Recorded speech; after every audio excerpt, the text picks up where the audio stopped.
Are my teeth clean? Okay, I just had a quick meal, chat. Tuloy-tuloy ulit yung araw natin today. Been very busy. But like I've been mentioning, one, it's all gonna make sense soon. And two, patapos na. Like, I would say at this point, I'm like 90%, 95% moved in and settled. So there's about 5 to 10% that I still have to finish, but more or less, it's getting better.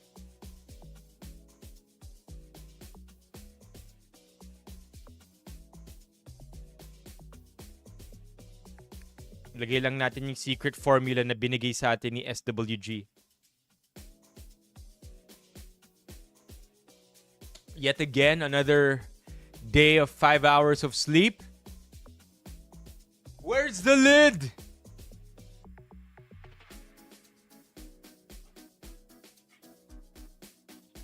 Yet another day, chat. But I don't like it. My God, I haven't seen that news yet. Honestly, the news I've been pretty much seeing today is the PGMN thing. PGMN drama MUPH 2026. Just wanna mag-live na rin tayo dito sa TikTok. Yeah, just 5. How many hours of sleep do you get, Philip? I don't think you get a lot of sleep either based on your stories. Okay, so today, ano ang sleep natin? Yeah, chat. The thing is about my days, chat. Okay, and I'll be honest with you, is that puyat na ako. So I start my day in that way, right?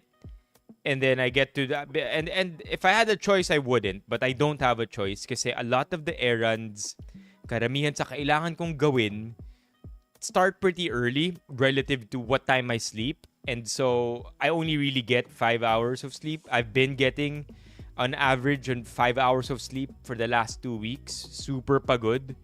But the thing is that even though 5 hours lang yung tulog ko, midday, when I probably have the chance to take an hour or an hour and a half na nap, I just don't. I'm like, F this. I have momentum. An hour and a half to nap, sayang sa oras, kaya ko pa to gawin. Or may pwede akong isiksik. That shit is not healthy. And I'll be honest, it's not sustainable either. Kaya ayun lang talaga. Ang hirap lang talaga. Like, my average steps, chat, check this out. This is a testament to how busy I am. Look at how much steps I normally get a day. Look, like this is average for me. 3 months, first quarter. Sorry. Average steps. Where average steps. Look at the average steps that I get on a regular basis. So this is January. Okay, January, February, like 5K steps a day. That's my average. Kung di ako nagkakamali, March to. March 5-6, right? Check out how many steps I've been getting in the last 2 weeks ever since the shit show started. May, ano ba ngayon? May, there, look at this. April 26 to May 2, 8K. And then, this week, chat, I'm averaging 11K steps a day. 11K steps a day. I know that's not a lot for some, and especially for those whose job it is to stand up or walk a lot. But basing it kung nasaan ako na I'm only doing 5K steps a day regularly and now I'm doing 11K steps a week, that's a lot. And the thing is, it's not even long distances, right? It's not like I'm walking from this point to that point and sobrang layo nung nilalakad ko. It's more of pabalik-balik. It's short distances, but maybe 50 times going back and forth. Right? That's and mas nakakapagod yun in my opinion than 11K steps because ang lalayo ng mga destinations. Like that's different because at least yun tuloy-tuloy. Pero yung pabalik-balik tapos nakakabuo ng 11K steps, iba yung pagod nun. So yeah, 6 to 7 hours of sleep. Kasi nakaka-5 lang tayo.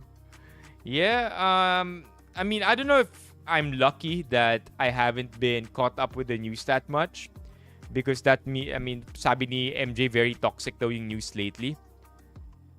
So I might take that as a good thing, right? But here we go. A lot of shit happening. Hindi rin eh. Kasi at least ang treadmill tuloy-tuloy eh. Excuse me, right? Ang treadmill tuloy-tuloy. Philip, I've moved. I have moved places. That's basically the bulk of what's been going on. Kaya if you look at the stream room, I'm not sure if you've noticed, Philip, but the stream room looks very, very different. At least ang treadmill tuloy-tuloy, but if it's just back and forth again and again and again and again and again, yeah, nakakapagod yun. That thing gets exhausting because I'm going from point A to point B, not just with myself, but because I'm carrying a lot of things.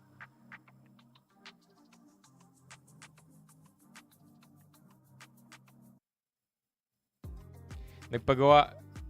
You mean nagpalagay ka ng solar sa bubong nyo? Nah, how do you like the new stream room, Philip? We're trying to go, I keep saying this, but para na rin ito sa mga hindi pa nakarinig nito. The new vibe I want for the stream room is for it to not look like a stream room.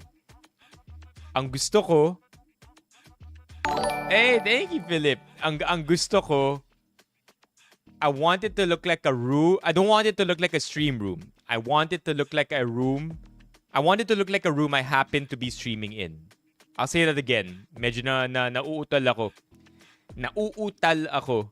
I don't want it to look like a stream room. I want it to look like a room I happen to be streaming in. Yun. Huwag naman natin. Pwede. Kulang na lang. May lababo na rin. Yes. Yes, SWG. That's what I like. Residential. Mukha lang siyang parte ng bahay and I decided to put up a camera there. Alam mo, SWG, sa may amin din nagkaroon ng sunog. Alex, I see you. What are you doing there, Alex? Lipat na sa YouTube. Yes, so as I was saying, yung sunog nga, maraming nasunog kagabi. Kasi si Romeo taga-south, diba? Ako taga-north. May area din sa north chat na nasunog. And you know what's nuts about the area kung saan nasunog kung saan nasunugan? Yung malapit sa amin. Well, one, that is the crazy part. It's close to us. The other is my pet store. May pet store na nadamay sa sunog. So we're all hoping na walang nangyari, like walang mammals doon, but all the birds, all the fish, wala na, they're gone. We just don't know if there are like four-legged creatures who also got swept in the fire. Yo, what's up, Alex? I feel like, no, you and I the same, Pao. You and I the same. I haven't been on the news really lately. Ang alam ko lang malaking sunog sa South. Romeo kept saying. Oh naman. Makes sense, no, Alex? Na kapag mainit, malakas yung nagkakasunog because of wires or cables burning and then shorting and then man, just of course we don't ever want to wish that on anybody. Kaya ano talaga, safety's first, chat, okay? Sino to? Is this chat CJ Hero?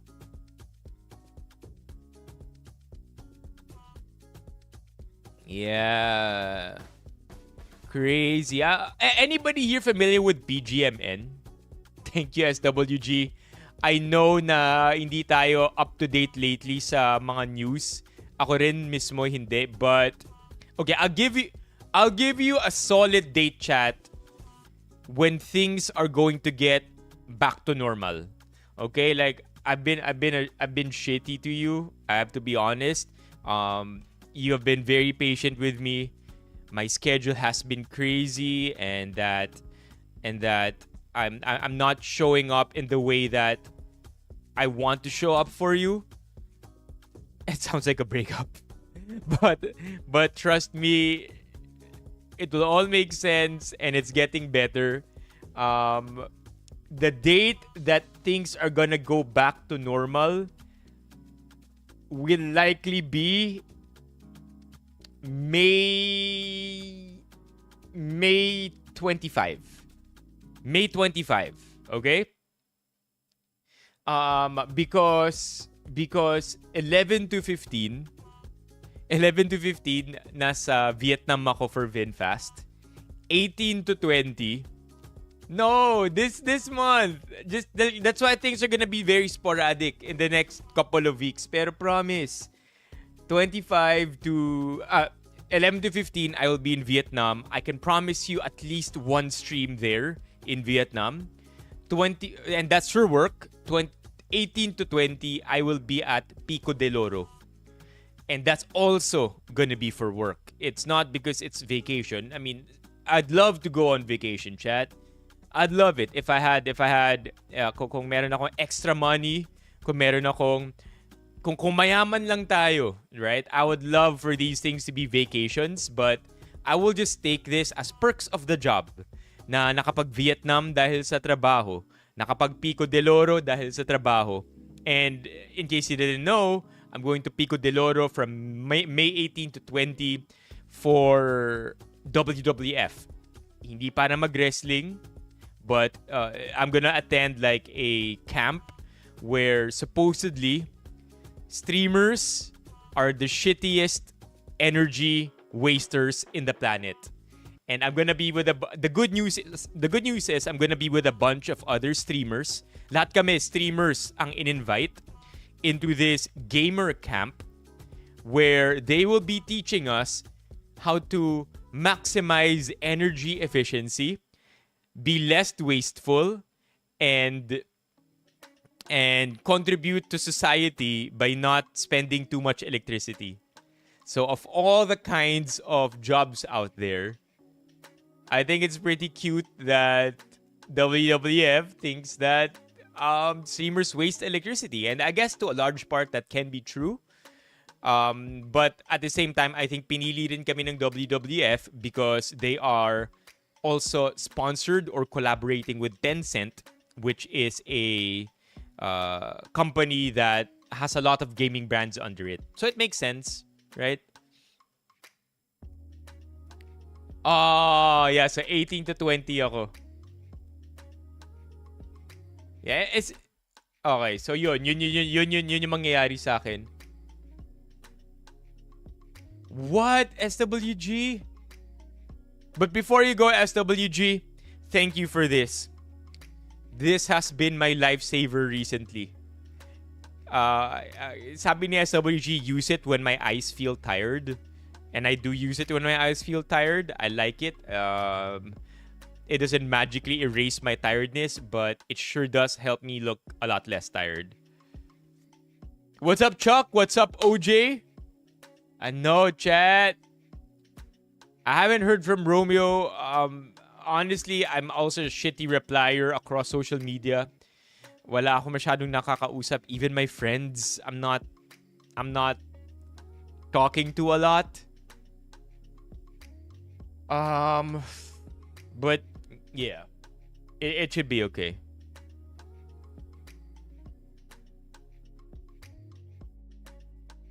Oh my gosh, bad news daw yun. Okay, wait. PGMN. Anybody familiar with PGMN? I thought PGMN is a reputable, like, wala akong idea sa mga political camps, because as far as PGMN goes, if you look at their Instagram page here, if you look at PGMN, chat, okay, look at them. This is how they are marketing themselves. The only PH media company in pursuit of free speech absolutism. Conservative, liberal, DDS, loyalist, pink. We welcome all and promise to never censor.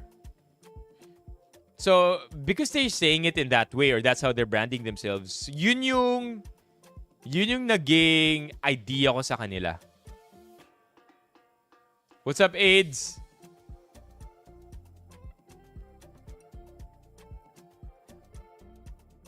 Oh, you're not aware, Yel? We never censor, but we extort. I've been reading many takes on this. I was reading one a while ago during the elevator. Doon na lang ako nakakapagbasa, chat. I tried to read something in the elevator, and the next thing you know, nawawalan ng signal. Or nakalabas na ako. I've only read the article halfway, and then wala na. Ano na ako? Like, nakalimutan ko na yung binasa ko. But I was reading a write-up earlier, an essay about PGMN, and one of its founders, si Franco Mabanta, who is apparently in custody right now.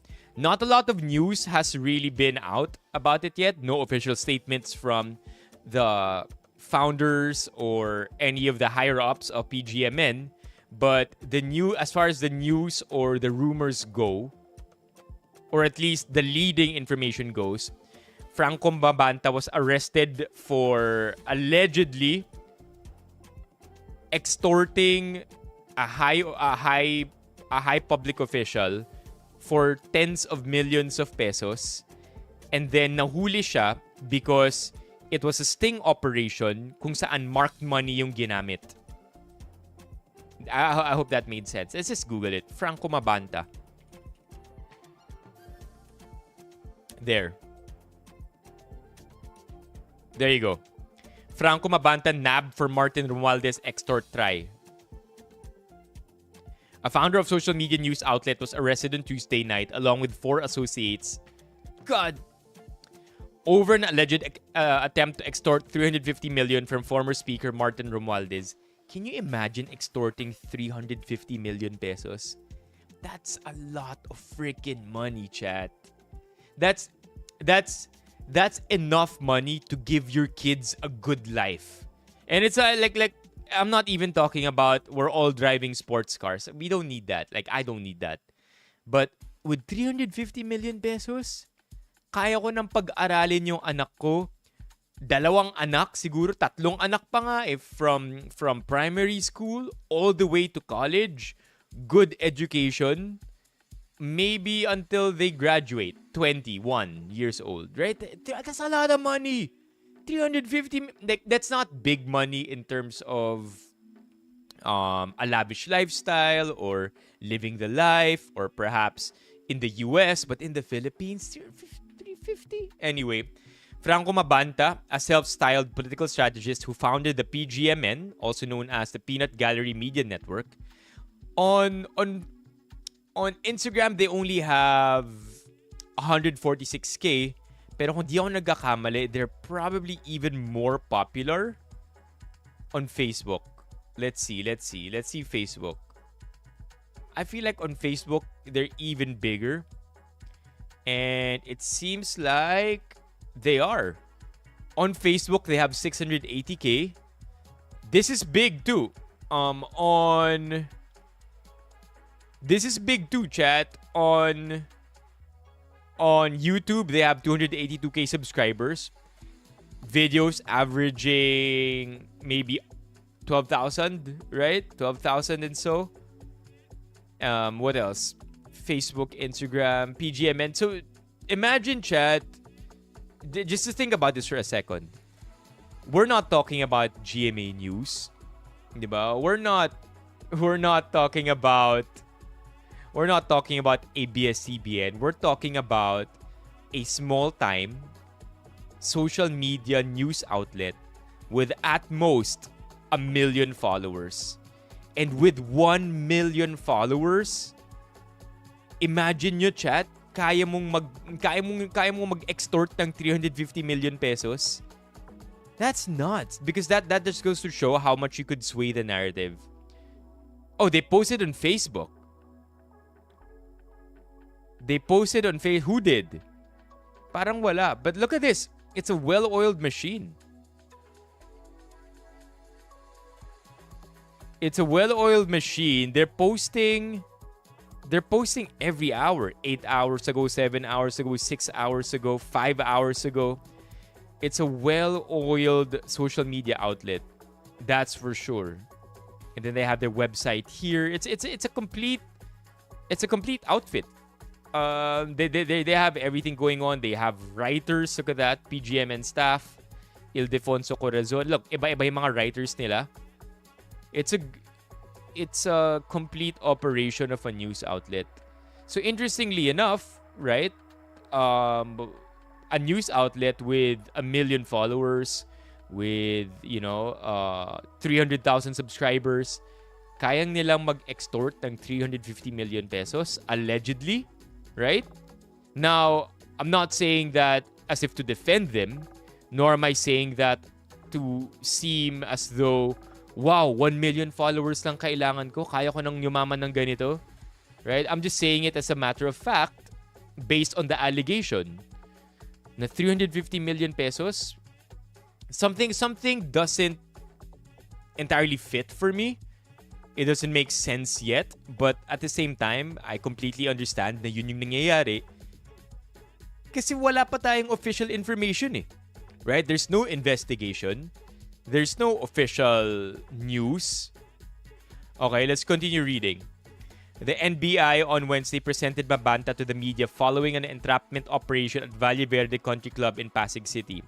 NBI Director Melvin Matibag said agents from the Bureau's Organized and Transnational Crime Division arrested Mabanta and the 4 others for robbery extortion as defined in the Cybercrime Prevention Act of 2012.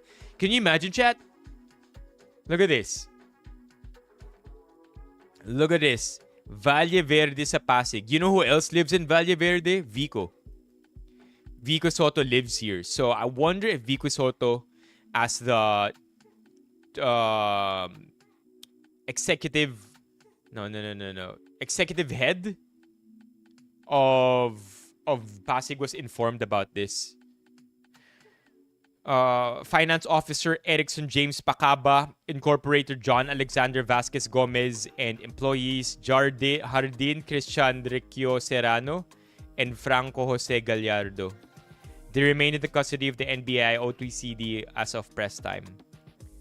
The NBI said the entrapment operation was launched based on a complaint filed by Romualdez. There was no immediate comment from the congressman regarding the arrest. According to the NBI, Mabanta threatened Romualdez with the release of the video for the first time last year. The threat was revived 2 weeks ago, with Mabanta sending a teaser clip to Romualdez through an intermediary and demanding 350 million pesos in exchange for keeping it under wraps. Ooh. Wow.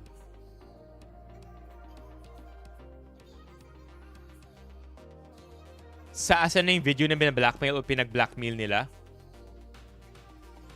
Like, we don't know yet. That's the thing, right? That's a good question. Is the video even real? Is the news? Is this information really real? Because right now, ang dami ng rumors eh. Ang dami ng rumors. Here over in TikTok, nakikita ko, ang tanong dito, set up lang daw to. Right? It could be, so it could be that si Franco Mabante is actually really extorting Romualdez, and Romualdez, having a lot of power, sinumbong to sa NBI, NBI immediately acted on it. Or it could actually be a little crazier than that. It could be a little sneakier, right? What if Romualdez just wanted Franco to shut up already and end it for good, because if you say yes to extortion, it's only a matter of time before before you have to pay for the next ticket. So maybe it's that. I don't know. There's not a lot to say about this. Mabanta, okay. NBI agents posed as Romualdez' representatives during the entrapment operation on Tuesday, carrying 3 pieces of luggage containing a mix of marked money and fake cash. The undercover agents met with Mabanta at the Peninsula Manila Hotel in Makati around 5:30 p.m. Mabanta then instructed the agents to deliver the money to a certain Jimmy, who was later identified as Serrano. Is Jimmy actually Serrano? Teka, hanapin natin si Serrano, ah. Is that really his name? Where is he? Serrano. Jardin Christian Recchio Serrano. Okay, Jamie does sound a nickname you can pull from that. Okay. Santiago said, as instructed by Mabanta, the 300 million pesos was to be handed over in 4 tranches at 75 million each. Last year, the amount was lower, but it ballooned to 350 million 2 weeks ago. There were still discussions, and then the final demand was take it or leave it, 300 million pesos. Mabanta allegedly warned Romualdez that the first part of the video would be released on May 5 if the first tranche was not delivered before the date. Oh my God. BNC uploaded? Alright, let's see. BNC. We have Franco. Let's act on this, chat. Mabanta.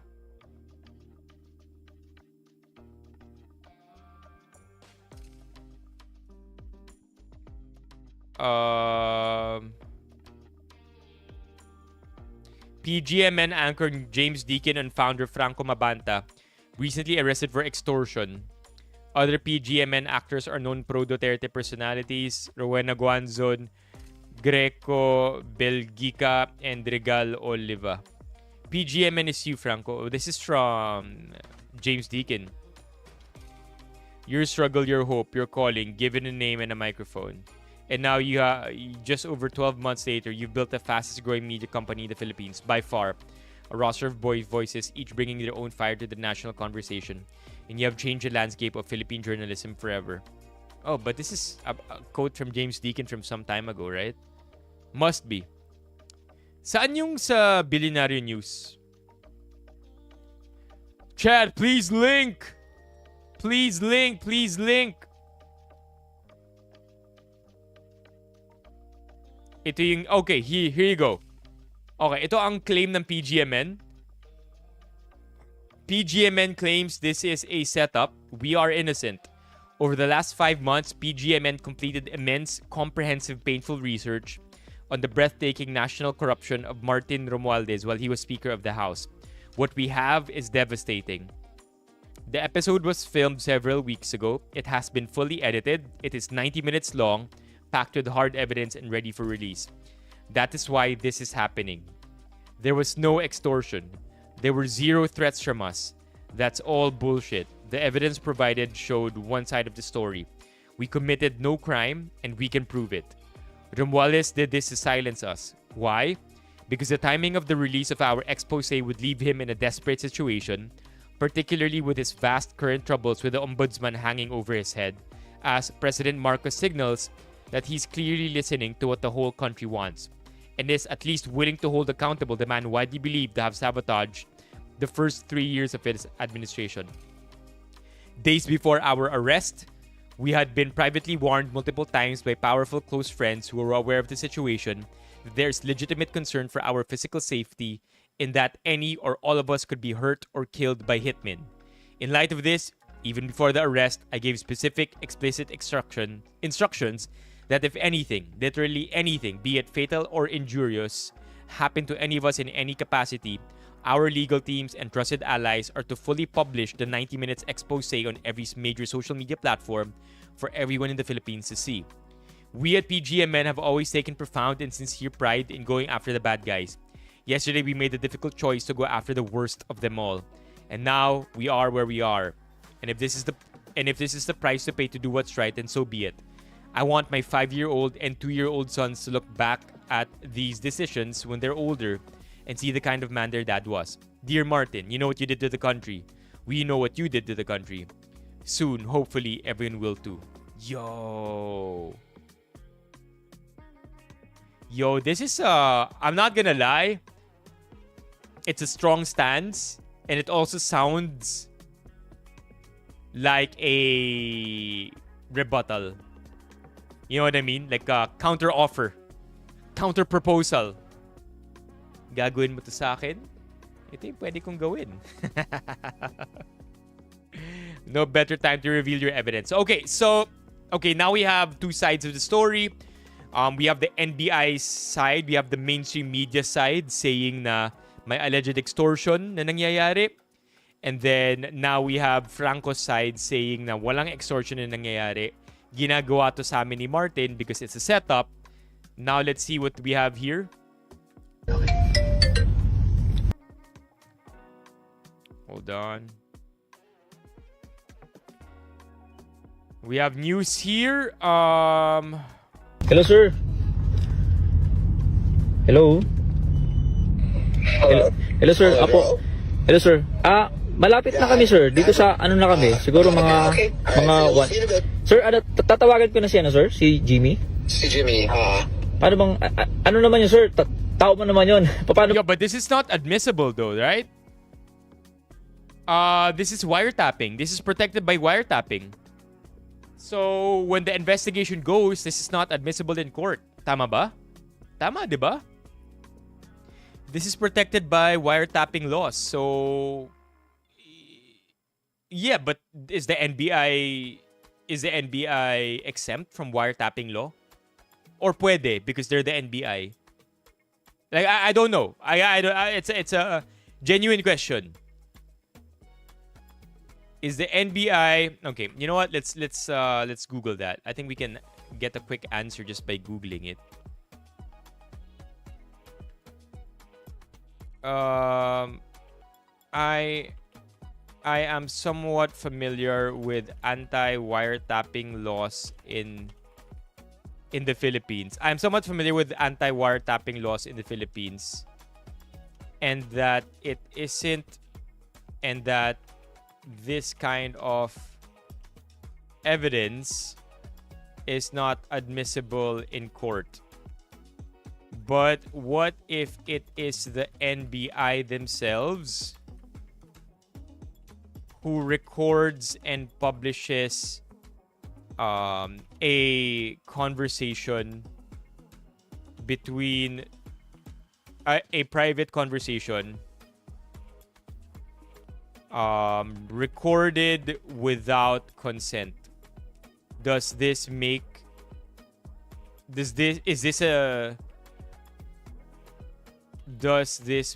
things different? Think like a world-class lawyer with expertise in Philippine law. Any person, but when the government, including the NBI, does a recording, the legal analysis becomes more nuanced. The NBI is not automatically exempt.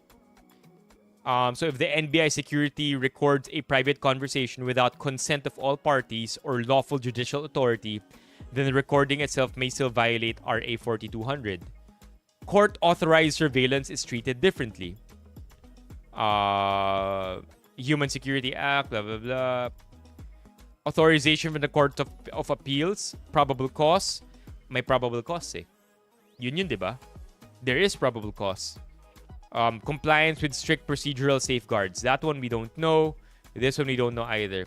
If those procedures are followed, the recording may become admissible. Publishing the recording creates a separate legal issue. Even if the NBI obtained the recording, publicly releasing it is another matter. Boom! Oh my God. This is another... Ito ibang issue to. Right to privacy, administrative liability, criminal liability, civil damages under the Civil Code of the Philippines, potential data privacy concerns. In practice, though, recordings sometimes become public through... wala. Whether publication is lawful depends heavily on... They can claim it was a leak. they can claim it was a leak. Diba? And, you know, because they are, you know, again, if they have the powers of the powerful, then they can make it appear like it was just a leak.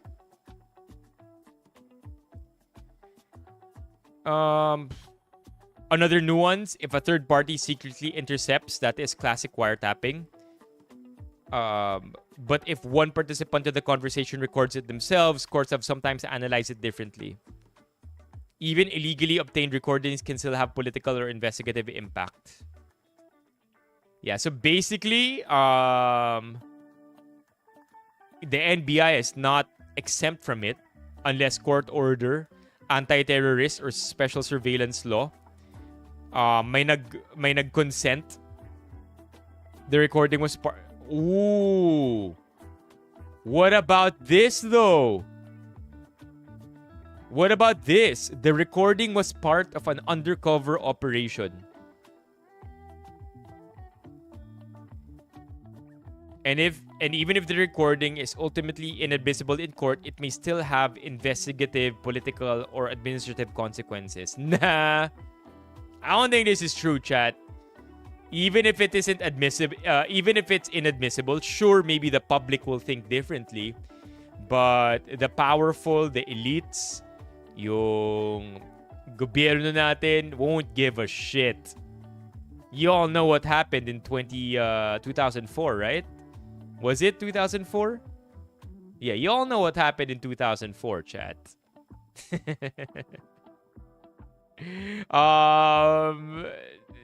No, it's not gonna change anything if it's considered inadmissible. Yeah, wala naman nangyari, di ba?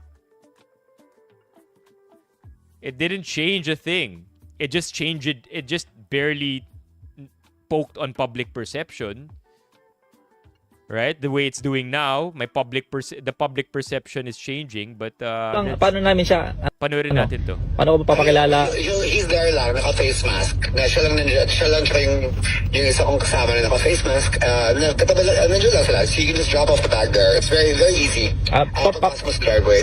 Paano, sir? Bigay mo lang. They're my trusted people. Sa kotse, sir? Or paano ba? Is that him? Nah, is that him? Is that him? Is that him? That's is that really his voice? I'm literally googling Franco Mabanta talking.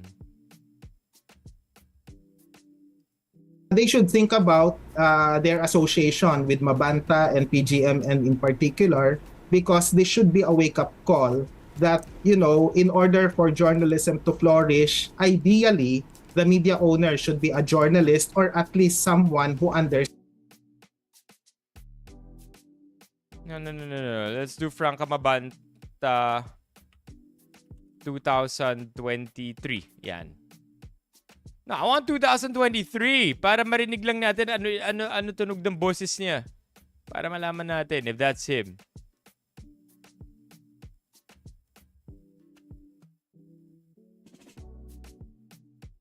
The founder of a rules of court, di ba? Anyway, keep watching. Idadrop sa sakyan nila? Paano, sir, ano, sir? So yung tao ko, bro, nandiyan lang. His name is Jimmy. Na dalawang tao na naka-face mask. So you can just see him. Pag mo dyan, just say Jimmy, and then he'll receive the bags. Bali, very simple. Ilan sila, sir? Dalawa, pero kaya na lang tatlo. Dalawa, okay po. Kasi ano to, sir, tatlong maleta, kaya yung bati. It's okay, kaya na yan, don't worry about it. Tapos anong suot, sir, na damit? Alam naman lang na tatlo yan. Okay, anong suot na damit, sir? Naka-jacket parehas. Jacket, sige, sir. Basta yung naka-face mask. Okay, sir, sige, sir. Damn. Like, if this is real, that's crazy. If this is admissible in court, that's crazy. I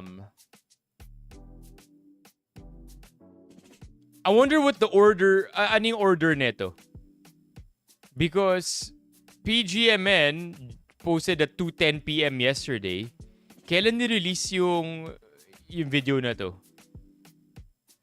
Billionario News Channel, Franco Mabanta recording. Yeah, because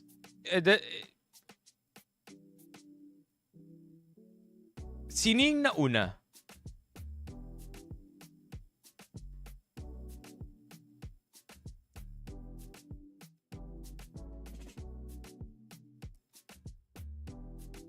And then it's the video.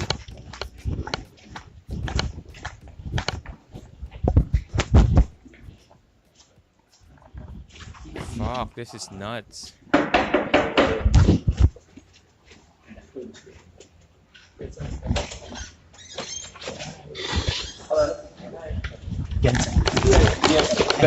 Everyone inside. Face the wall, face the wall. Face the wall. Everyone face the wall. Hands on the wall, hands on the wall. Meron ako. Nakon. Tara nyo na sir. Magandang po. So, this is a traffic operation. Right? As you can see. Pwede namin kinuha kanina, pwede ka namin kunin. Pero we waited for the traction to be completed. Okay? Expect us to positive yung maleta nandito. Hindi namin ginawa. Okay. This one naman, first naman. Ngayon, ano naman to? Trako, this. Posos. This operation na. Okay. Posos. Okay. Isang rang. Sino yung isang nagpamanggap? God, chat! Dalawa.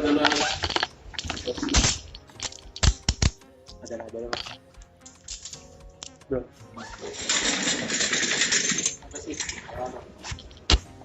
I'd like to think you're right there, MJ. I'd like to think you're right. Na this is not a good look either way on Romualdez, but it's also just as valid na until that video is released, then it's a nothing burger.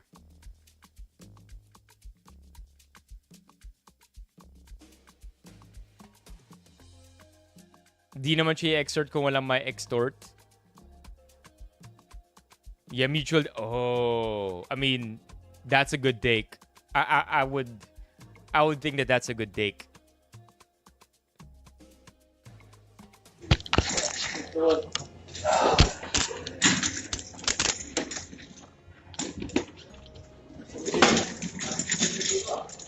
That's it.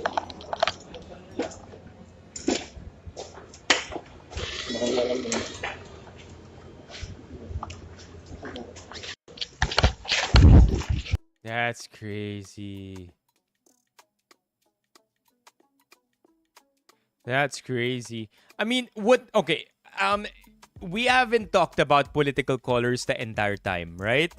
But I'm pretty sure that if we go through this article, one way or another, mababasa natin na si Franco Mabanta heavily sided with the Dutertes, supported the Marcoses, and then abandoned the Dutertes in favor of the Marcoses during Marcoses' term, right?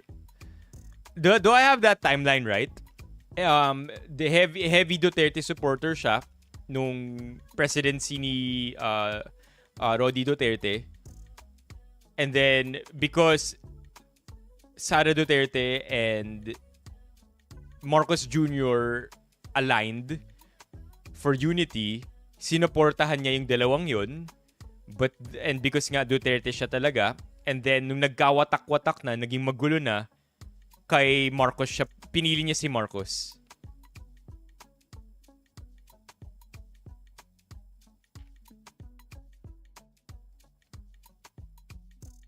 My gosh.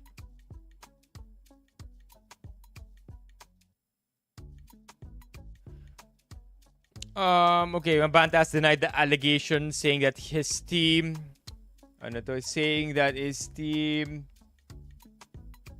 were set up to silence the media network and prevent it from releasing a video documentary supposedly detailing blah blah blah. Here you go. Former political campaign figure. Yun na nga alam ko eh. Social media strategist siya ni Bongbong Marcos, ni BBM. Mabanta is a Filipino digital strategist, social media personality, and political commentator who rose to prominence due to his involvement in online political campaigns supporting BBM. He has been widely identified in online and media reports as a former social media director or digital campaign figure linked to the Marcoses presidential bid. In 2019, Mabanta wrote about what he described as warm memories and awesome anecdotes from his involvement in the Marcos political campaign. However, at the press briefing in Cebu on Wednesday, Palace Press Officer Attorney Claire Castro distanced BBM from Mabanta. He's not a friend of the president, Castro said, adding that questions about Mabanta's political ties may be better directed to the social media personality himself. Okay. You may want to ask him about his relationship with the Dutertes. In many of his articles, he has featured content that tends to go against the administration. What is going on? Di ko gets. Akala ko strategist siya ni BBM. Tapos biglang hindi pala sila friends.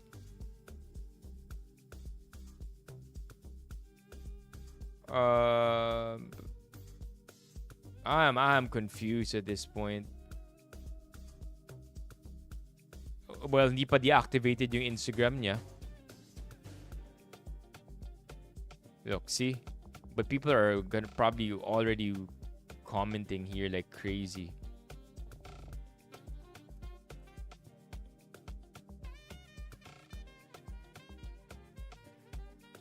Disabled comments, I feel. Oh, hindi pa. Nobody commenting on his page. That's crazy. Nobody commenting on his page at all. But if you go to PGMN, ang dami na nagko-comment dito. Look at this, 100 comments. But wala pa din kayong news about Franco. O, diba? So, what else, Cha? What else can we look at? Business model according to Attorney Falsis. Let's read that. Natin, may mga kasama tayong isa pang abogado. Ayan. Si Attorney Jess Falsis, isa pong public interest lawyer. Magandang hapon po, Attorney Jess. Ito, hindi nakapiring ito eh. Where's the part that we could read? Because I feel like, DZMM is gonna strike us. Which is? So, ang business model po nila noon, nung nag-i-invite sila ng mga founding anchors. At isa sa kanilang founder, aside kay Franco na owner, ay si CJ Hero. CJ Hero? Ito ba yung sinabi nyo na, beauty queen? CJ Hero, PGMN anchor has the... Oh! This is nuts. PGMN, CJ Hero. Wait, so... What? Wiki. Ano siya? There you go. Okay. PGMN anchor CJ Hero has deactivated her Facebook account after Franco Mabanta got arrested.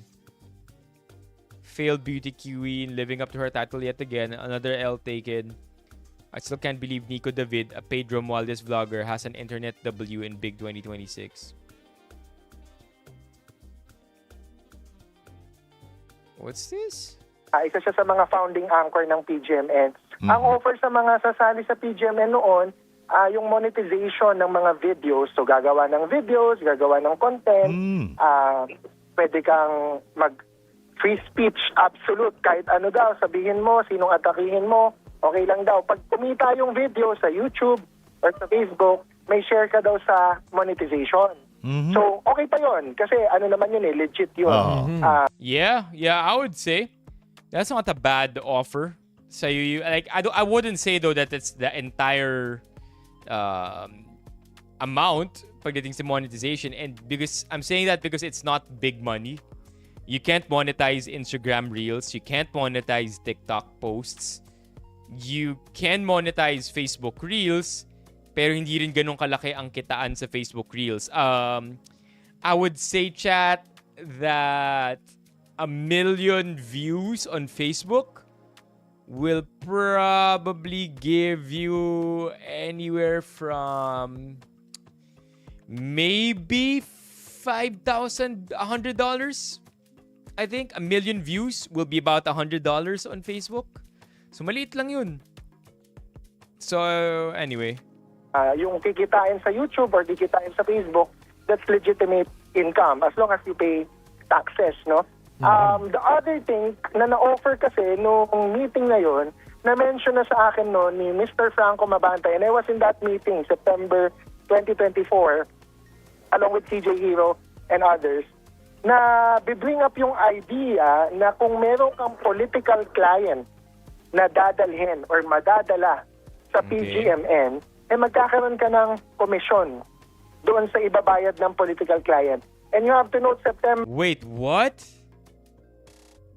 Bakit magbabayad yung political client? To sway public opinion? Like, para magkaroon ng... Para ano to? Pabango? Like a campaign? If they bring in a political client? September 2024 was 6 to 8 months before the May 2025 elections last year. So, ang mindset talaga ng PGMN noon was to really get political clients. Meaning mga magbabayad either to promote the candidate or to defeat or criticize or attack their opponent. Fuck. Like, again, nothing here is proven. Jesus Falsis, a controversial figure, meaning to say that guy knows a lot of things, but at the same time, let's, try to be a little level-headed here. Allegations lahat to. Anecdotal at best. We need hard evidence. At this point, it's just about to begin. The candidate. And pag in-investigate siya ng NBI, makikita ng NBI yan. So yun okay. I get you, JR. So may parte sa business model nila na, okay, non-biased news tayo, say what you want. Okay. And then, the other side of it is, hold on, let's also get money under the table. At saka may sinasabi na si NBI Director Melvin Matibag na tinitingnan nila kung merong pang ibang kaso at hindi lang si former Speaker Martin Romualdez ang kinikikilan. Wow. Meron na ding mga ibang attack videos na lumabas at mga promotion videos na lumabas under PGMN. That is what the NBI should investigate. So, nagbayad ba itong mga politiko na ito either to promote themselves or to attack their opponent? So, ano pala talaga ang lakad? ACDC? What does that mean? Well, hindi What's ACDC? ko kasi panahon yun eh. Basta ang term ang discussion talaga na masasabi ko with my personal knowledge is na kung may political clients kang madadala, ay meron kang commission sa ibabayad. I mean, Falsis makes it very clear to my knowledge. So, alam niya na anecdotal lang yung sinasabi niya. Those are allegations. And take it as you will, basically. Ang political clients. Hindi, kasi kung from the beginning, ganun yung estilong gagawin nila, siguro hanggang ngayon ganun pa rin, di ba? Mm-hmm. Weird Well, reply. Weird reply. Okay. Ano na yan eh, res ipsa loquitur. Ang sabi sa mga abogado, res ipsa loquitur, the thing speaks for itself. No. So kung ano yung nasa YouTube channel nila, ano yung nasa Facebook nila, pag may makita kang pattern doon sa mga videos nila, it speaks for itself. ACDC. Kaya alam niya, na-invite siya as founding member, si Falsis. So hindi sila... Alam mo yung ACDC? Sa tingin, yung ano ibig sabihin na attack and collect. Defend and collect. Ayun. Oh, hey, chat. Kaya na nating sumabay. ACDC, attack and collect, defend and collect. They're really medyo ano na kasi, makalumang panahon na yan. Pero, Wag naman yun. Wag naman. Mabira ka naman, oh. Alam nga ni Sandro, eh. pasensya ka na kasi syempre, ano naman, yan yung history of journalism na may mga ibang journalist kuno or opinion or commentators na attack and collect, defend and collect. So, sa panahon ngayon, I think analogous yan or applicable, pero iba na din yung parang ano ngayon yung mga terminologies. Oo. With all due respect, Sir Willie. So sa tingin nyo, hindi ito kapareho ng mga mainstream media, attorney? No. I will give my opinion on this. I don't think mainstream media is that much different. I want to be honest about it, chat. Mainstream media is just better at it. But I don't think mainstream media is not any different. I think these days, independent journalists yung pinaka magiging okay. But and looking at news outlets at the more granular level, we're looking at authors, journalists. But as companies as a whole, hindi nagkakalayo itong mga to. Ay malayong-malayo. Ang PGMN is not a legitimate media company if you're talking about the concept of journalism. Well, yes, that's true too. Yung nag-aral Kasi hindi naman journalists yung founders. ng journalism sa college, nag-a-apply ng principles and ethics of journalism. Hindi ganun ang PGMN. Although media network siya, yes, because a media network is broad. It can encompass old or traditional media and new or social media. So, media network. May live stream ba si Falsis? I feel like Falsis having a live stream would be an awesome watch. This guy knows a lot. Pa din siya, pero it's not a journalistic company. Even if it claims, PGMN claims na journalist si CJ Hero or best journalist, etc. May mga ganun daw award. Si Professor Danilo Araw, who teaches in UP College of Mass Communication or Broadcast Communication, has already said that PGMN is not media. Okay. We can move on. Okay, we can move on. Ito isang pinadala.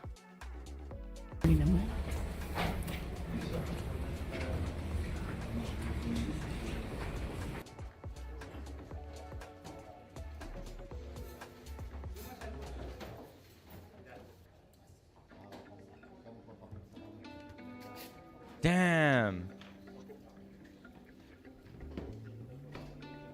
How do you sort which one is real and fake though?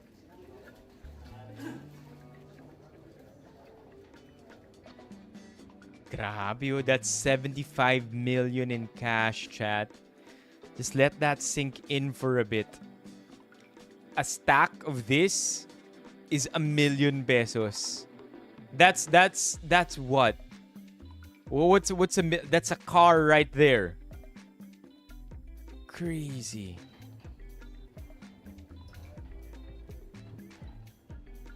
I just got information that you were extorting money from Speaker No, we weren't Romualdez. extorting. We were not extorting. Okay, you were asking for 350 million pesos. Is that true? No, we weren't extorting. What is it true you're going to do an episode about corruption? We weren't extorting any money. No, I mean, are you really going to do an episode about corruption?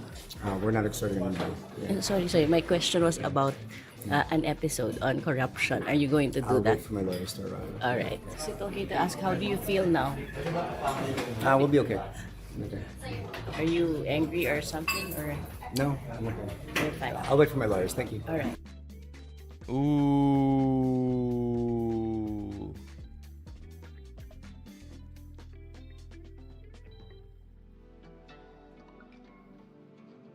Si Recto nagpa-print ng money for the entrapment. Okay, gusto ko himayin yung sinabi ni MJ kanina eh. Na kung walang ma-extort, there's nothing to worry about. But the fact that there is an extortion going on means there's something. I don't know. Or no, the fact that Romualdez the fact na nagsumbong yung team ni Romualdez sa NBI para gawin yung entrapment means that he's being extorted for an amount. He's being extorted for something as a threat, di ba? Kasi kung wala naman siyang kinakatakot, o di, it shouldn't be a concern, di ba? I don't know. Like, I feel like there's something we're missing here.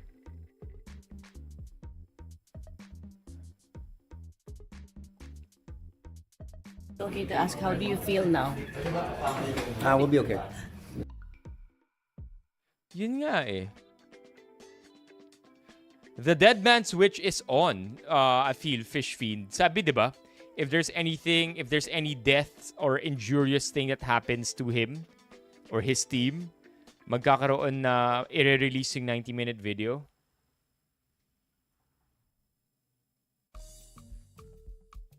Okay, anything else, Chad? Chad, I'm not gonna lie. My stomach is funky right now.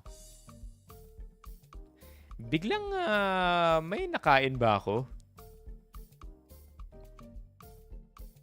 Hold on. Let's see if I can last. It's weird right now. Is this the Jamba Juice that I had earlier? Yeah. Yeah, diba? Kung totoo yun, ibig sabihin, i-release it. So where's the video? It's supposed to be, it was supposed to be released May 5. Chat, I think I gotta go.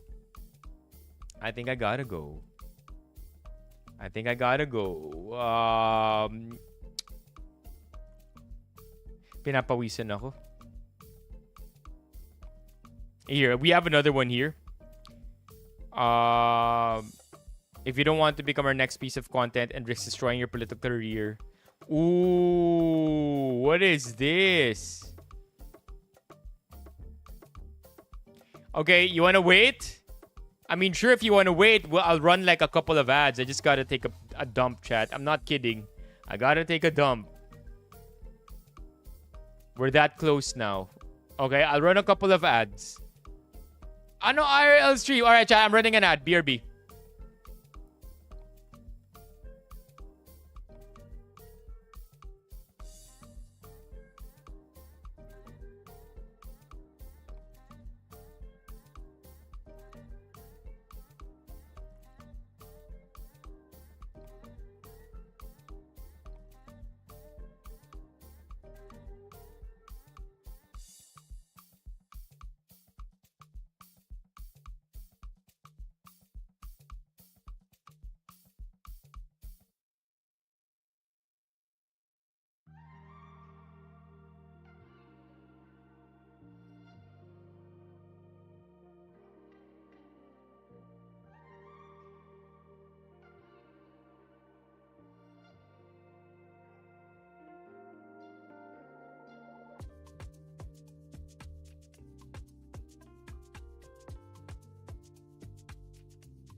Yo! We're back. I wasn't kidding, chat. Okay, where are we? Nah. I felt like it was the broccoli I ate. I ate a lot of broccoli and I had a lot of jamba juice. Okay, where were we? We were with CJ Hero. Stomach does feel weird though. So I'm still confused ano yung connection ni CJ Hero sa lahat ng to. It's crazy to think that it's possible. It's possible that there really is a two-part thing to their business model. Oh, so where is it?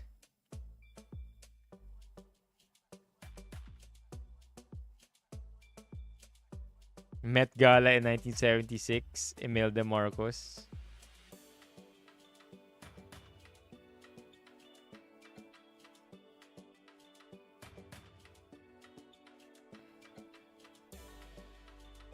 Hold on, why are we lagging?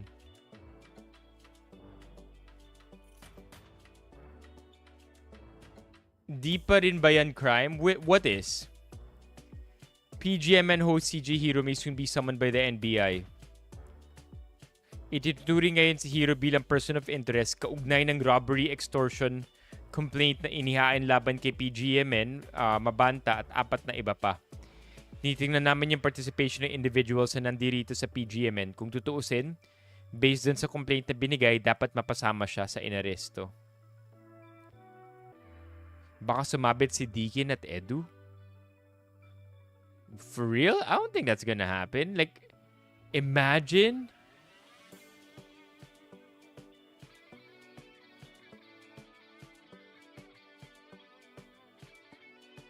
Yeah, we wanna see this. I feel like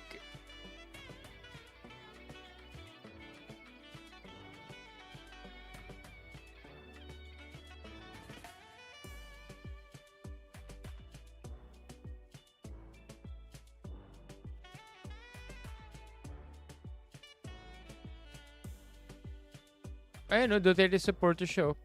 Oh, why? Why are we lagging? I'm trying to scroll.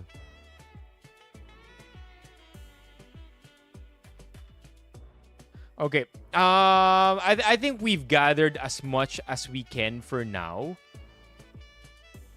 Parang wala naman so far anything else that we can really talk about.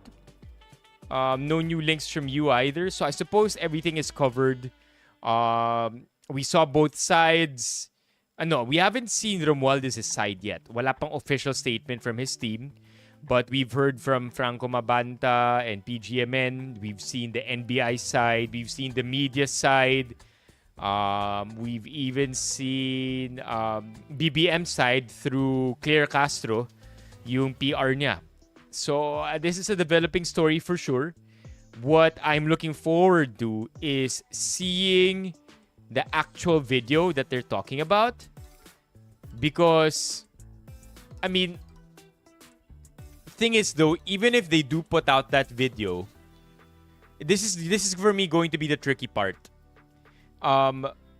If they put out, whether or not they put out the video, the extortion crime is still going to be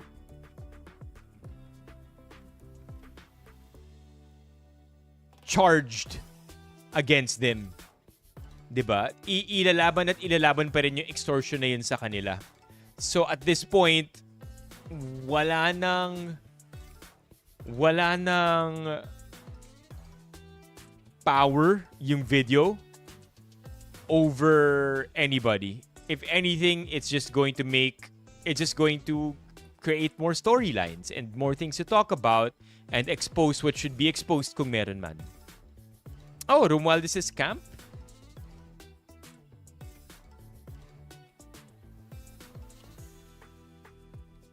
Here, Romualdez. Meron na ba? Parang wala pa eh. Franco Mabanta. Oh, okay, here. Nagsalita na ang kampo ni dating Speaker Martin Romualdez sa pagkaka-aresto ng online media network founder na si Franco Mabanta. Nagbabalik si Radyo Patrol, Pamela Vasquez. Pam. Tony, sa pahayag ng tagapagsalita ni Representative Romualdez sa si Attorney Elaine Atienza, binabaluktot umano ng media platform na Peanut Gallery Network ang kwento. Git pa niya, ang issue ay hindi tungkol sa malayang pamamahayag o karapatan ng sinumang punahin ng gobyerno, kundi kung may humingi ba ng pera kapalit ng katahimikan. Din pa ni Atty. Atienza, ginawa lang ng kongresista ang nararapat sa mga taong nangingikil at ang ito ay i-report sa kinauukulan. Tut umano ng media platform. Sorry, let me repeat it. Na Peanut Gallery Network ang kwento. Git pa niya, ang issue ay hindi tungkol sa malayang pamamahayag o karapatan ng sinumang punahin ng gobyerno, kundi kung may humingi ba ng pera kapalit ng katahimikan. So, binabaliktad daw ng PGMN by saying na no, I don't think PGMN even said that. Ang sinasabi ng spokesperson ni Romualdez, binabaliktad daw ng PGMN yung narrative, saying na, you know, what is this against free press that you are limiting? But no, paulit-ulit sinasabi ng PGMN na, you know, wala silang tinatago, they're not extorting. I don't think they ever complained about the press in their official statement. Pa ni Atty. Atienza, ginawa lang ng kongresista ang nararapat sa mga taong nangingikil at ang ito ay i-report sa kinauukulan. Kung mayroon namang ebidensya sa mga maling gawain ng mga opisyala, marapat anyang isumite ito sa mga otoridad at ahyaang dumaan sa proseso sa halip na gawing leverage o alas kapalit ng pera dahil isang krimen ang pangingikil. Sa huli, pagpapasyahan niya ang kaso batay sa mga ebidensya at batas at hindi ang mga pinakakalat na anggulo sa social media. Yan ang balitang ko. Yeah. That much we know. Like, it's not... I don't think they ever tried to twist the story. They kept talking about the extortion thing. So, we'll see updates from that as well for sure. Okay. But I think that's about it for that story. Right? Let's quickly talk about MUPH, chat. And check out the links that Yale sent over earlier.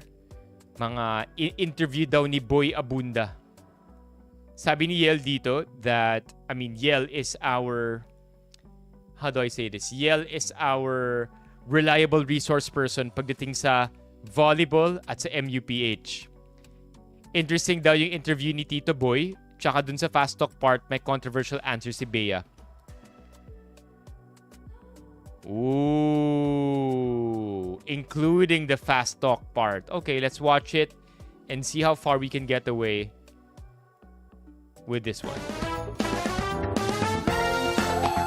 Yeah. Say what you want about Boy Abunda, chat, but this dude is the ultimate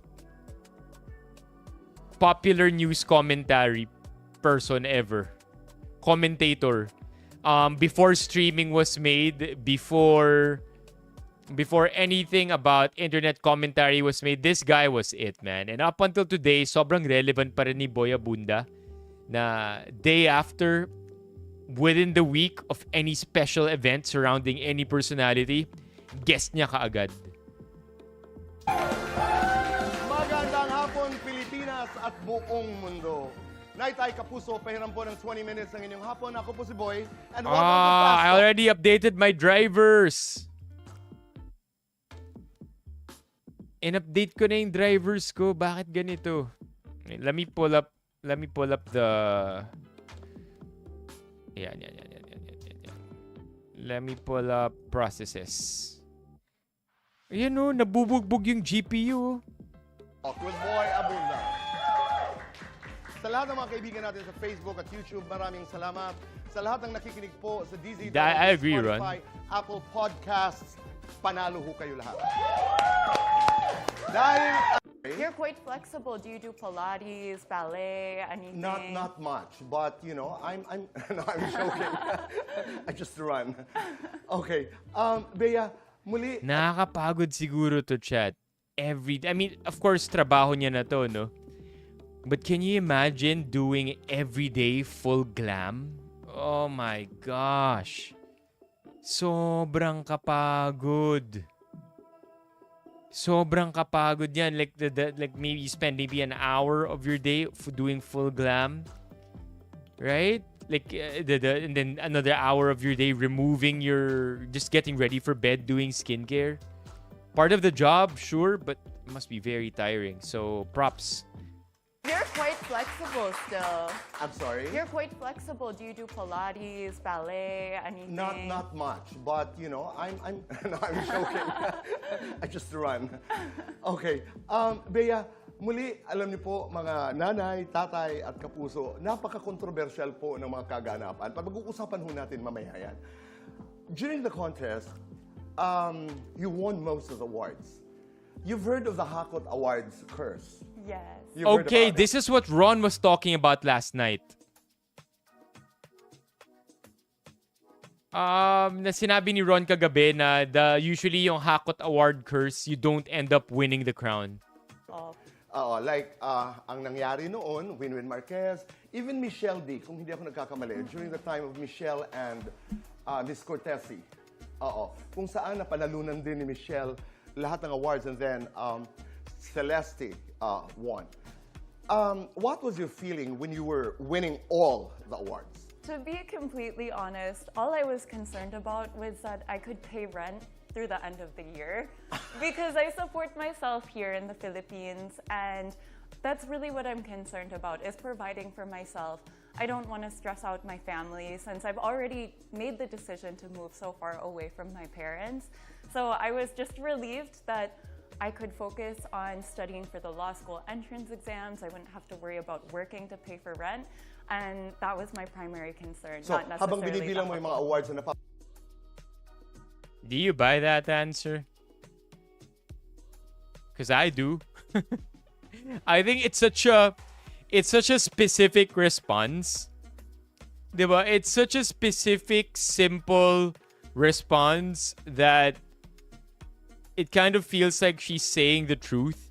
At tas di niya lang tayo binabola by giving like a relatable answer. Sobrang random nung sagot na yun. panalunan mo, iniisip mo na, ay, may pambayad na ako sa renta. Opo. Yun. Yes, Very good. Pero nung tinawag ka bilang winner, parang nabigla ka. What's the story? So I was just taking it all in, being very happy to be beside so many women that I look up to, who are so empowered, who are such strong performers, that when they were finally announcing it, I was dissociating a little, honestly. So when they called my name, I didn't quite hear it. Chad, you know, in other words, if you're dissociating, lutang. Sa sobrang kaba niya siguro, or sa sobrang nalulutang na siya. Until Allison, Miss Pampanga, she shook my arm and she was like, Bea, it's you, go up. And all the emotions just started pouring out, because as a girl who grew up not really feeling like I belonged anywhere, to finally feel chosen by the Philippines, my chosen home, was really a full circle moment for me. Okay, Bea, ang gusto that's kong fair. tanong, kung hindi ikaw ang nanalo, who did you think was going to win? Tito Boy with the questions, Chad. That's a good question. It's a question that probes into the mind of the person. It forces them to give a controversial answer, and then at the same time it reveals who they are. Tito Boy, man. And Tito Boy's writers. I have to say, it's probably his team writing all these questions. Galing! What the heck? I like the questioning there. Yeah!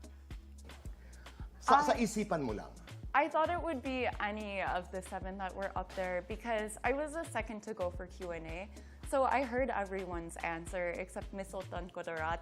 And everyone's answer was so strong and connected to who they are as a woman. Mm-hmm. And ultimately, it's the same for any pageant. Oh, right, Chad. I almost forgot. It may or may not be true, But questions in Tonight with Boya Bunda or Fast Talk with Boya Bunda, I almost forgot, chat. All of the questions are pre-fed to the interviewee.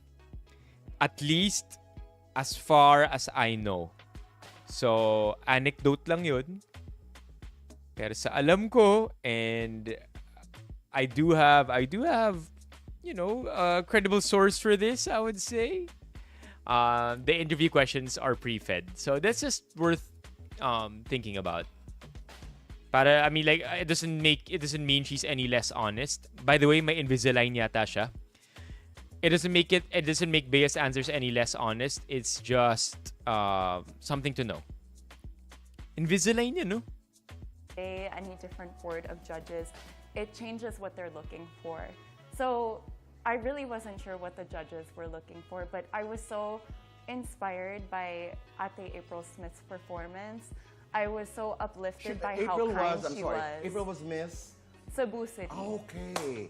Yes. Yeah, she did very well. And the fact that she represents the Philippines with such grace internationally through her work as an OFW already, I'm really excited to hopefully see her represent us internationally in the coming year as well. Okay. Bea, as in the many contests in the past, hindi lamang sa Miss Universe Philippines, pero lalo ng Miss Universe Philippines, ang daming controversies. Umpisahan natin ang mga pinag-uusapan. Una, of course, you know, some of your chat. Nothing again to do with the interview content, but look at the way the cameras are framed. Tinan nyo kung look at how does Boy Abunda have a frame that's cropped like this? Parang wala, oh. But it's crazy how like the full screen, from the top of your screen to the bottom of your screen, mukha lang ni Bea. I don't think Boy Abunda has a shot like that. So I would like to think that this is hella intentional. Diba? Wala, oh. Siya lang yung may ganun na shot. Like, normally you would also have a shot for Boy Abunda that's a little tighter. Pero yung pinaka-tight shot kay Boy Abunda, ito no. Right? In the coming year as well. Okay. Bea, as in the many contests in the past, hindi lamang sa Miss Universe Philippines, pero... By the way, also, you have to be very good-looking. You have to be very good-looking for the camera to be zoomed this close to your face and still look nice. It's also what I want to say. Look at how zoomed. I can't. Di ako makaget over. Sobrang naka-zoom yung camera sa mukha niya. Ano ba ang kwento? So I've actually been a Filipino citizen ever since I was born. One of the first things my mom did when I was born was register my birth with the Philippine Embassy in the US. And under RA 9225, if you are a Filipino citizen born to a Filipino mother or father, as long as they register your birth, your citizenship is reacquired. And then once I moved here to the Philippines, that's when I started the very long process of obtaining your passport. I've always had my dual citizenship documentation, but you need that passport to open a bank account, to access things like your national ID. So that's a kwento there. So gaano ka nakatagal dito sa Pilipinas na mamalagi at nag-uupa sa... Para siyang magsalita, iba yung bibig sa naririnig ko. What do you mean, Mok? I do like how she answers too. I think it's very what's the word? Very intentional magsalita. Sabi mo nga, doon sa iyong bahay na tuwang-tuwa po si Bea dahil when she was winning the special awards, meron na akong pang-upa. Okay, so how long have you been staying here? I've been staying here for a year and a half, but I've been visiting the Philippines ever since naong bata ako. I have a permanent residence in San Juan, La Union, because that's where my grandparents live. They moved here after I was born, so every 2-3 years, whenever... Crazy, San Juan, La Union. So marunong kaya siya mag-Ilocano? San Juan, La Union, by the way, is Surf Town, which is the touristy part of San Juan. It's the La Union that a lot of Manila people are aware of. Dun nagpupunta para, mag soul searching, etc. Apart, of course, from the fact that San Juan La Union has always been the surf capital. We would visit them here. And Right. that's why I really felt like I was lucky to grow up in two homes, both here and in the United States. I hear you. And your mom and your lola, I think, were in the pageant Yes, watching they you. were. That was heartwarming. Okay, pero sinasabi nila, kung ikay Pilipina, bakit ka nag-represent ng United States of America in Miss Earth 2024? Tito Boy with the questions, yo! In all honesty, it's because my mom signed me up for that pageant without telling me. So, ang mama ang nag-sign up. Kasi Okay. I was in the middle of getting my degree, my undergrad in history, and I was so focused on law school applications and pursuing my academic career that when my mom signed me up for Miss Earth USA, I was like, this is not my thing. I'm not going to try very hard. I won't win the pageant. And then one day, if I feel called to pageantry, I'll join again in the Philippines kasi that's really where my heart is. So in other words, pinagbigyan mo ang nanay dahil gusto niyang sumali ka sa Miss Earth and you did it for mama. And also, I do think, Chat, that yung pagtaglish niya is very endearing. Because it's convincing na marunong talaga siya mag-Tagalog. Yung ini-insert niya yung paisa-isa na Filipino words in between her English sentences. Kind of shows, again, it makes her, that much more relatable too. Na, Filipino to. Legit to. You have the crown. I don't want to spoil it, but since this is a conversation, we want to get to know you better. Some approve, the judges approve of you winning the crown, and many people are very happy that you did win the contest. Pero may mga nagsasabi, halimbawa, during the Q&A, you talked about the Q&A, and I'll be very honest. I mean, most of the girls, it's not easy to do Q&A in beauty pageants. I mean, I have trained beauty queens, and it's not easy. And most of you girls didn't answer, actually, the question. You would realize that after. And when you answer the question... hey, that is people true, started right? to That's say- always been something that we talk about, Chat. Now, a lot of the times when because they're very much trained to give... They're trained on many questions. And then meron silang shortcuts on what to insert in case they freeze. In case nautal sila. In case they don't know what to say. There are safety answers. And so, Tito Boy acknowledging that is pretty cool. The words used were performative, opportunist. I mean, crazy words. Nasaktan ka. For me, what I was saying is that the Philippines is worth representing because I've done work to represent the Philippines and for the Philippines my whole life. Even in the US, I joined the Asian Student Union. Hey, that's the same answer we saw last night. Yung may nag-interview sa kanya na babae. I forget the name of the interviewer. But last night, that's the same answer she gave. Not to say anything. If anything, diba, she's consistent with her answers.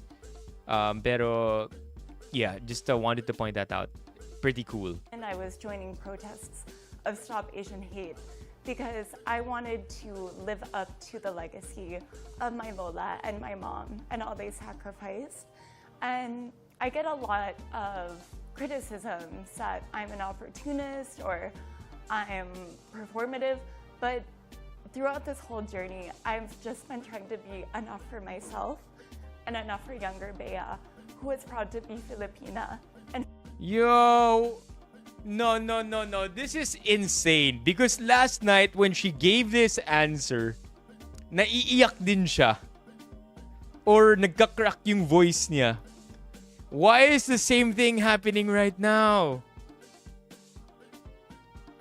I'd like to think na super emotionally attached niya lang sa experience na yun. Because again, it's the same thing. The way her voice is cracking, the way she looks up, tas naiiyak na. felt rejected by both Americans and both Filipinos at home. Why are you very emotional, Bea? I'm a very Yeah, same exact emotions from last night's interview. Okay. Emotional person. You My are. zodiac sign But- is Leo. Oh, so okay. Especially about this. Oh, no, no, no, no, no, no, no, no, no. No, hindi to. Okay, I want to clarify. We saw a clip and I thought si MJ Malfori or Marfori yung nag-interview. But we saw a clip for last night na Boy Abunda rin. That's why I kind of mixed the two things up. It's the same clip. It's the same moment. Yeah. You seem to be very, very sensitive about this. Because I've fought so hard to carve out a place where I feel like I belong. And that's why winning the crown was so emotional. I've worked so hard to pick the Philippines as my home. And by winning this crown, I feel like the Philippines has finally picked me. Okay. Hindi mawawala, may uma-agree, may hindi uma-agree. Pero may mga ibang issues pa. Halimbawa, Si Boy Abunda walang pake. Sobrang emotional na ni Bea, di ba? Ni BMW. Sobrang emotional niya na. And, ang ganda pa nung sagot niya. It's very poetic. I've struggled and fought so hard my entire life to represent a side and choose and do this well. And finally, I feel like the Philippines chose me. Sobrang emotional, tears, eyes swelling up. Nagiging glossy na yung mata. Sabay sabi ni Boy Abunda, yeah, may nag-agree, may nagdi-disagree. Anyway, more controversial questions. ma-agree, may hindi ma-agree. The Philippines has finally picked Check this out, chat. Sobrang laugh trip ni Boy Abunda. This guy has seen it all. That's why he probably, doesn't care. Let's just get the interview going. Okay. Hindi mawawala, may uma-agree, may hindi ma-agree. Pero may mga ibang issues pa. Halimbawa, if you were to answer the question right now, would you do it differently? I would draw more upon the work that I've already been doing for the Filipino people, really expound upon that last statement that I promised to be a public servant for the Filipino people. A lot of people question that because how would you do that? How would you fulfill that promise of being a servant for all? Para sa akin, for me, promises said are promises delivered. And I've outlined what I would want to do to help our OFW workers, to help our trans brothers and sisters, and to protect the environment. You can see me working on my hands and knees to protect our beloved pawikan, marine biodiversity here in the Philippines, being out on the streets marching for more fairness and transparency to make sure we know where our taxpayer money is going. Your environmental advocacy, yun ang dahilan kung bakit naroon ka sa Trillion March, ng mga rallies na ginanap last year. Oh, Tama? cool. Trillion Peso Yes, March. so my environmental advocacy is really intertwined with the Trillion Peso March because so much flood control money that should have gone to disaster resilience. Yo, that's the very cool. Okay. stuff I that- like her now, chat. I like her. She has my vote. Trillion Peso March pala. Let's go. I address by handing out relief packages, by handing out aid in my home province of La Union after Typhoon Among. That should have been coming from the government, but instead it came from private institutions like Project Corma. Okay, I get that. Did you get support from the government of La Union Oo nga, in this yeah. journey? Yes, yes. The government of La Union has been very supportive, especially the Department of Tourism, because there's been this meme going around, oh, LU is overrated, so hopefully we could work hand in hand to address But that. no one among them was involved in the flood control mess. Well, I would say that Yo, where did that question come from? Where did that question come from? Like, that has nothing to do with her anymore, right? Okay, Mock. If you're still listening, Mock, something for you to be bothered with. Yung crown niya off-center. Kanina sabi mo yung sash misaligned, di ba? Yung crown niya ngayon off-center na. Hold up. Ang labo ng tanong na yun, ha? Anong kinalaman niya sa, usapang flood control? Sinuport niya yung flood control. Dinala ni Boy Abunda yung questions to, did LU support you? And then, after niyang sagutin, yes, tinanong ni Boy Abunda, do you think that the LU money that you got from the LU government supporting you is from the flood control? What?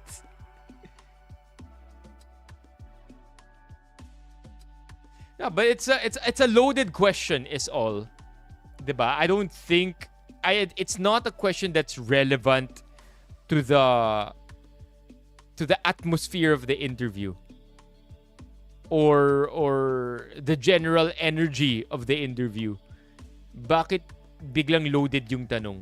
Right? It's not supposed to be there's a time and place for that kind of questioning, but asking it here after the previous questions and then biglang ganon, kind of the odd one out. Hopefully we could work hand in hand to address But no one among them was involved in the flood control mess.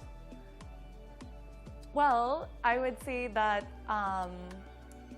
it's important that we work hand in hand with our government to really bring back public trust and accountability. Even and with people who are suspected to have been involved in the mess. Yes, it's necessary that we are able to work hand in hand with. Yo, this is off the script. No, I don't think it's. I genuinely don't. It's a good question, yes, but it's not a question that fits the theme of the interview. Like, how do I create? Think how think about how. Okay, let's say I'm trying to think of something. I'm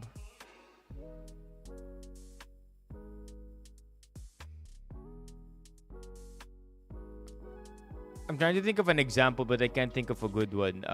Bagal na ng utak ko. Okay. Is this a good question na parang wala talaga sa theme to show that that question was way out of theme? So okay, we get a new pope. And then we ask the new pope, oh congratulations. What changes are you gonna bring about? And then no, it's not a good question. Like, it's not a good analogy. But I don't know how to say. I don't know how else to explain. But it's a question. It's a good question, but it doesn't fit the theme of the interview. Like, sure, you could argue that it tests her integrity or it puts her on the spot, allows her to, show. It shows us how she navigates tough questions like that or stray questions like that. But it's not exactly a moment for that, right? Medyo weird yung question na yun. Everyone, and that we're able to recognize that our kababayan make mistakes, and it's necessary to realize how far-stretching this scandal is. Okay. Do you speak Ilocano a bit? Mostly swear words from when my lola would get a bit upset.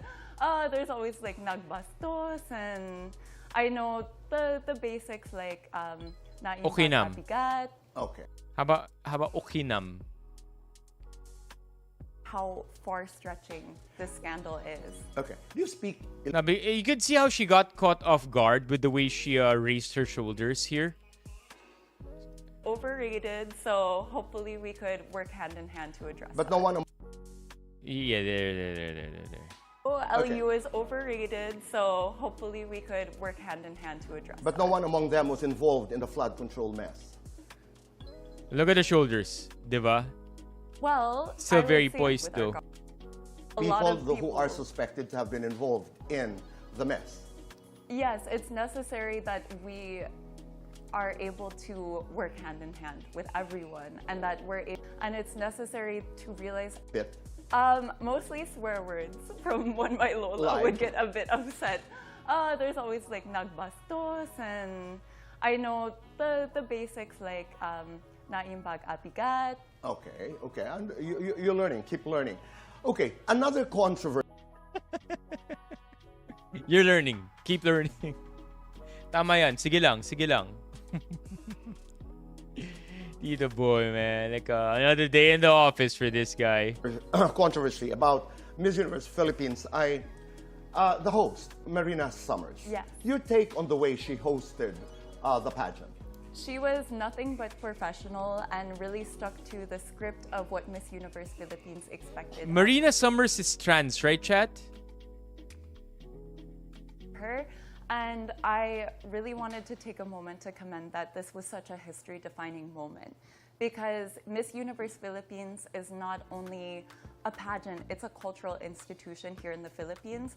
And the fact that a trans woman was able to host with such beauty and Trans grace woman should be celebrated. is a celebration for all of our trans brothers and sisters, especially for me as a proud younger sister of a trans older brother. Okay. I'd like to take this opportunity, Naitay Kapuso, to also make my statement. I found Marina Summers good. Actually, very good. 1 to 10, I'd give her an 8.5. I mean, 1.5 short of me. Only Tito Boy can make an interview. Only Tito Boy can have an interview and then cut a portion out of that interview to make it about himself giving a statement. And he's the only one who can get away with that. Lapo. Well, okay, fine. Perfect. I like the idea that she did it the way she wanted to do it. Her energy was just right. Higher than Olivia Culpo, the first time Olivia hosted Miss Universe. No, don't be sorry. Don't be sorry. I just genuinely thought it was a stray question.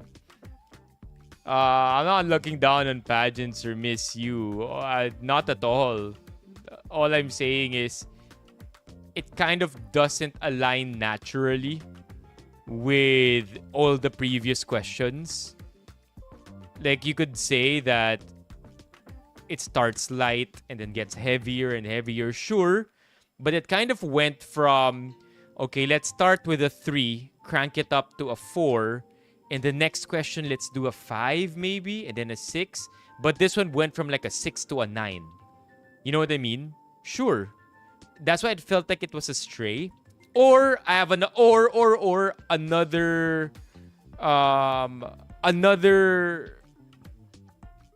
reason why it felt like it was a stray. May nakat na segment. I mean, I'm pretty sure that this interview isn't 21 minutes. It's probably closer to 40 minutes. And then when they did the editing, they cut. Kaya tuloy yung question before what Tito Boy asked seemed like it was out of place, when in fact may mga questions and answers or statements in between already. That can also be true. So I'm speaking really from a interview structure perspective that just came from nowhere.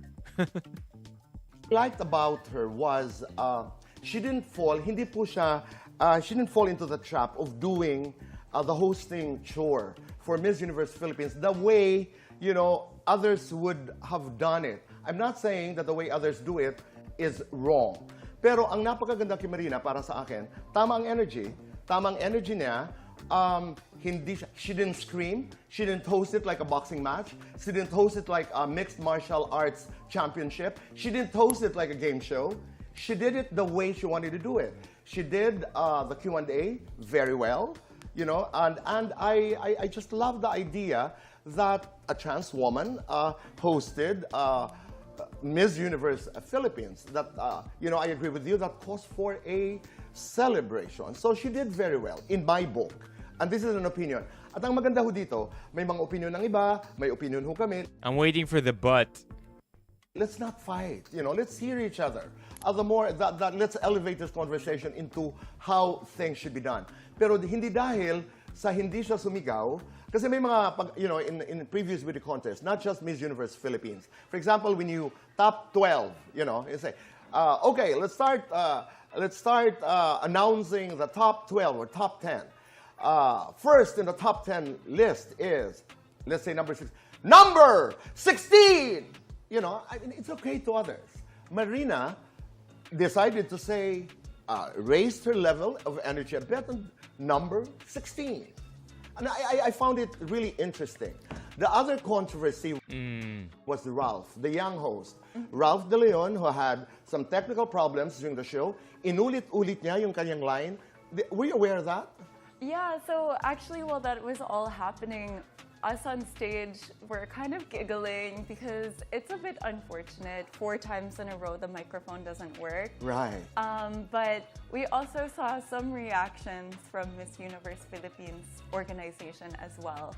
And I just wanted to say, from my vantage point on stage, I saw that Mama J threw his phone on the table. not at Misha or RM. And he picked it up right away to check if it was broken.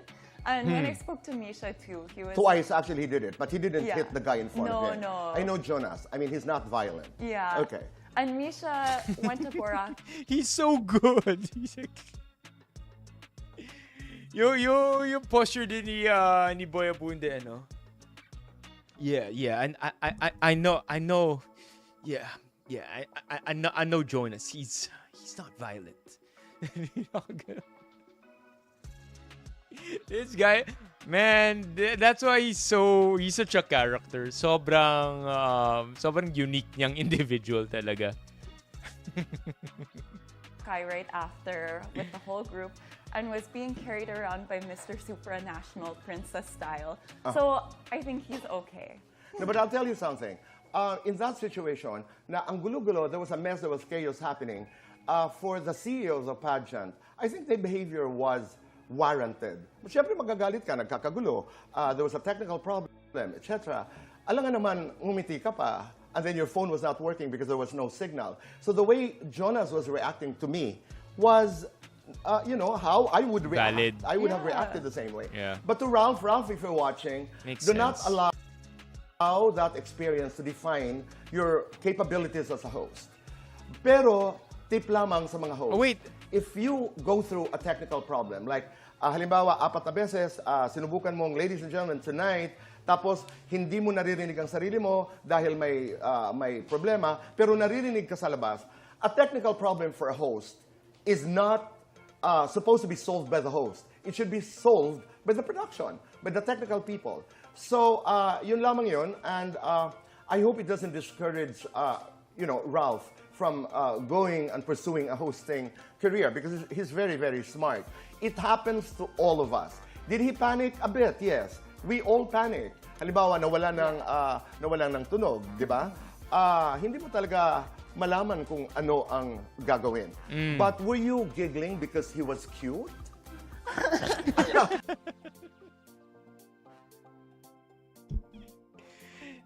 Okay.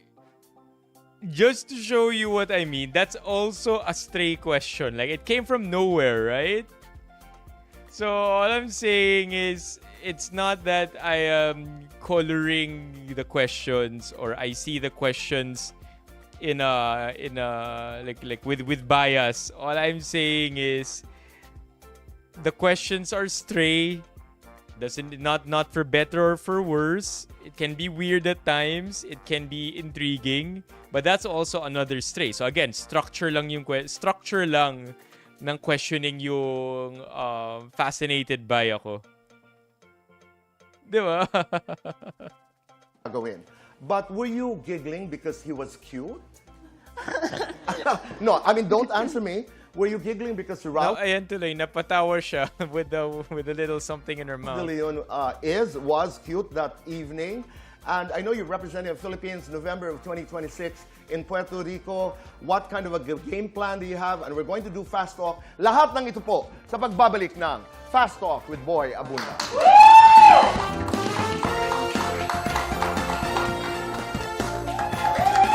Thank you. We're back. Bea, we have to do Fast Talk. Earth or universe? Universe. Corona, jowa. Corona. Corona, pera. Pera. Walk or talk? Walk. Corona or pera? Pera. Corona, jowa. Corona. Corona, pera. Pera. Walk or talk? Walk. Swimsuit, long gown. Swimsuit. Date a fan, date a critic. Date a critic. You go to karaoke song. Oh, My Heart Will Go On. Your Pinoy celebrity crush. MMD. Yes or no, gustong... Oh, there you go. So when Yale did mention na there's now a new string of rumors kasi sinabi niya MMD yung Pinoy celebrity crush niya. And MMD is Michelle D, right?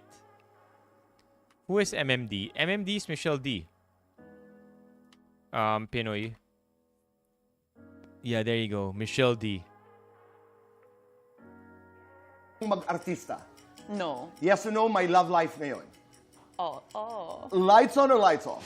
Lights off. Happiness or chocolates? Chocolate. Best time for chocolates? All the time. I will ask this later. Okay, you were giggling because Ralph was cute? Hindi.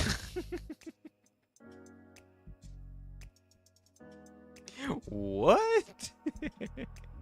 Oh yeah, okay. I appreciate the questioning for real. Talaga. Kasi may jowa ako. Pero we were laughing because Ralph had previously gone on a date with one of the co-delegates that I'm very close with. Okay, and itago natin siya sa pangalan. I'm joking.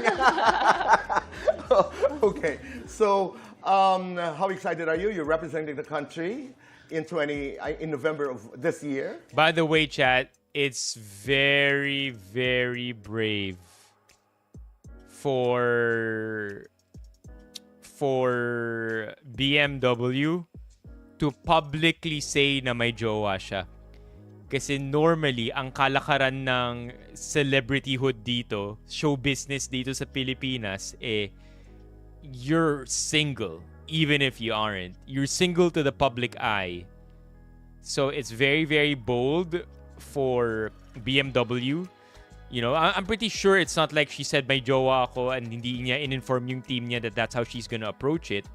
But when they probably had the topic with the team na kung ano yung pag-uusapan nila or ano yung approach nila pag tinanong kung may jowa siya, she probably stood on business and said, I have may jowa ako and I am going to say that explicitly. Diba? She didn't even have to say it. Honestly, with the way she responded, listen to this part. How excited are you? You're representing... Close with. Okay. Previously gone on ko. Ralph was cute? Hindi talaga. Kasi... Yeah, she could have just said hindi talaga and then said na yun na nga meron akong friend na dinate ni Ralph pero pinasok niya yung may jowa ako. So I don't know, man. If I was the boyfriend, man, I would be super happy, super proud. I wouldn't know what to feel. But at the same time, it's not something that I want to impose either kasi gets ko naman yung papaano yung show business sa Pilipinas na kailangan desirable ka kasi single ka pero pinili niya, di ba? Pinili niya na sabihin pa rin yun out loud. So I don't know, man. That's a W. That's a W for me that she openly just said it and again probably discussed this with her team already and she said that she's gonna say she's taken publicly. May jowa ako. Pero we were laughing because Ralph had previously gone on a date with one of the W's, man. co-delegates that I'm very close with. Okay, and itago natin siya sa pangalan. I'm joking. Okay, so how excited are you? You're representing the country in November of this year.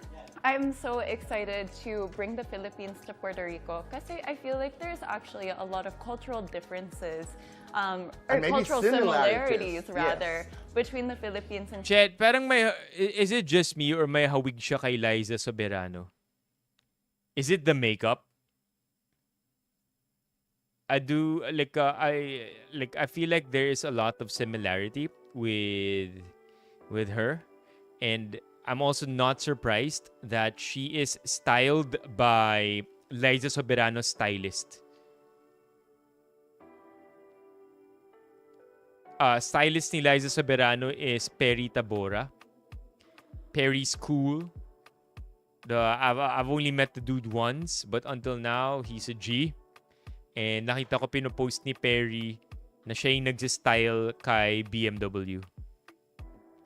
Puerto Rico that I'm really excited to bring to light. Okay, and go for it. Last question. I am Bea Milian Windorski and I am... Miss Universe 2026. Maraming salamat. Thank you very much. Okay, that's it, chat. Man, I want to figure out what's wrong with my graphics card. But yeah, I think we learned a lot in that interview. mostly stuff that's not really related to the interview, but as far as content goes, I think dami tayong natutunan dun. One more topic before we end tonight's stream, chat. Nakita ko lang to. as I was glossing over the Reddit threads earlier.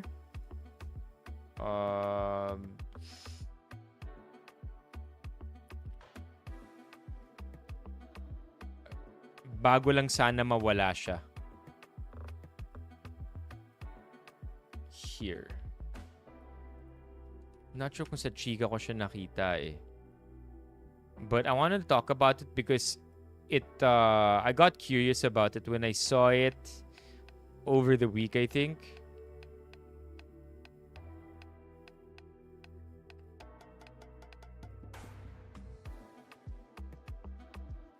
Okay.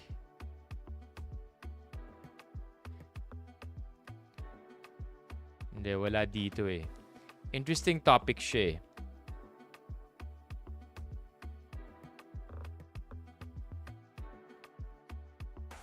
Okay, Philippines.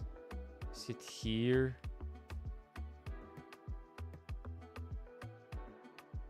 What's this? Instructions for you to check? What instructions? Like a checklist? Ah.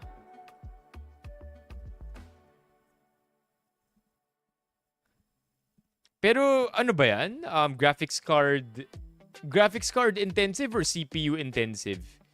Feeling ko yung mga A-off na yan are CPU intensive eh. Not like my CPU is fine.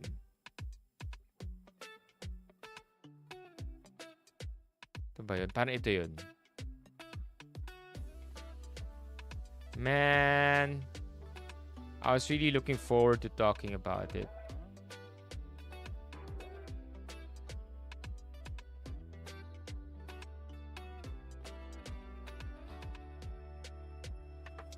Baka ito? Uy! Grabe, tandaan niya na. Nakaka-drive na siya.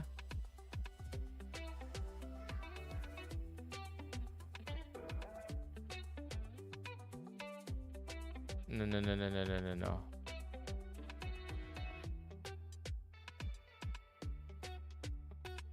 It could be Chrome, huh? Like, I wouldn't be surprised if it is Chrome kasi nga, yun lang yung pinaka na-update ko rin recently.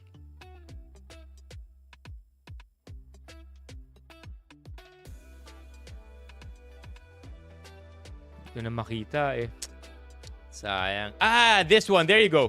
I wanted to talk about this because there was a rumor about... I mean, may na-interview na ex-production yata or ex-employee ni Willie Revillame. I think at the time, low-level employee siya ni Willie. And there were rumors that Willie is a god on set. You can't look at him. You can't make eye contact. And you shouldn't be in his way. Basically, again, like a god on set. So, let's see Willie address it. I just want to see it for the record para lang matapos natin to. Alam nyo, nabanggit ko itong pagbabalik na Wowin, marami nang lumalabas sa social media na paninira. Ba't kayo maniniwala dyan na bawal daw akong tignan? Una, hindi ko alam na OJT o meron naka-intern dyan ng mga estudyante. Hindi ko alam yan. Hindi ako nakikipag-usap dyan. Saka doon sa GMA, yung aking dressing room, walang tao doon paglakad ko. Backstage ho yun. Kaya huwag kayo maniniwala, bawal akong tignan o ano. Sira ulo tong batang to eh. Gusto mo sumikat eh. Pati ako gagamitin nyo. Paano mong sasabing bawal akong tignan? Ito yung lahat nga na makikita ko, niloloko ko. Hindi ba? Binibiro ko. At sino ba tong batang to? Naglalabas ng nakita nyo ba? May nagsasend sa akin. Alam mo, ikaw, bata ka pa, sira ulo ka na. Minsan mabubuisit ka na talaga sa mga fake news. I mean, that's not convincing. It's not very convincing to reply to the allegations in that way. Honestly. I think it will make it worse for Willie. But at the same time, fans of Willie will not care any less. Ito wala ka magagawa. Ayun hindi ka namin kilala to eh. Sino ba yan Bawal daw akong tignan. Hindi nga kita kilala eh. Hindi ka namin nakita. Saka wala kaming OJT na pinapapasok dyan. Ayan, sino to? Bawal daw akong tignan. Sino yung batang ito na in-interview yata ng mga kung sino-sino dyan? Gagamitin nyo pa kami. Babalik lang ang Wawawin, sisiraan nyo pa ako. Babalik ang Wawawin para makatulong sa mga kababayan. Or it's seeded. Now that minention ni Ron na publicity pa rin kay Willie yan, 'di ba uso naman sa kanila? I mean like maraming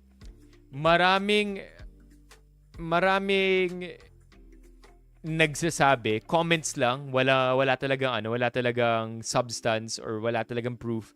Pero lahat ng mishaps, lahat ng unintentional jokes na nangyayari sa show ni Willie ngayon are all scripted. Yeah, it's planted. Like it's just them making it up. Hirap ng buhay ngayon. Gumagawa na nga ng paraan eh. Saka hindi namin kilala ho yan. Yung batang yan. Never namin nakita yan sa GMA. Kaya kung alam mo kung ako sa'yo, pumunta ka dito, magpakilala ka sa akin, at mag one-on-one tayo. Sabihin mo sa akin kung kailan kita nakita. Ha? Gagawa ka ng isang istorya para sumikat ka. Gagawa ka ng istorya para makilala ka. Paglalaroan niyo yung tao. Alam niyo ho, ang Facebook, YouTube, dapat yung ginagamit natin sa kabutihan. Sa news na tama, hindi fake news. Huwag yung gagamitin niya para makapanira lang kayo na ibang tao. Una sa lahat, wala kaming tinatanggap na ganyan. Ako, wala ako personally.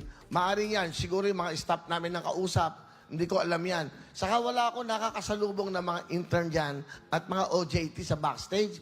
Kasi ho yun, paglabas mo ng dressing room, sa'yo na yung backstage na yun eh. Hindi kailan ko nakita yung mga taong yan. Bawal tignan. Diyos ko po, matakot ka sa Diyos. Magsasalita ka na dito to, sayang. Bata ka pa, nagsisinungaling ka na. Sana maging maayos ang buhay mo. Hindi ko gagawin yan, saka hindi totoo yan. Saka, nung nilabas namin tong Wawawin, saka kayo gumaganyan. Bakit nung mga ibang programa? Yo, he's just going off. Okay. Why don't we test what JR said to see if it's gonna work? Disable the following. How do I disable it? How do I disable it?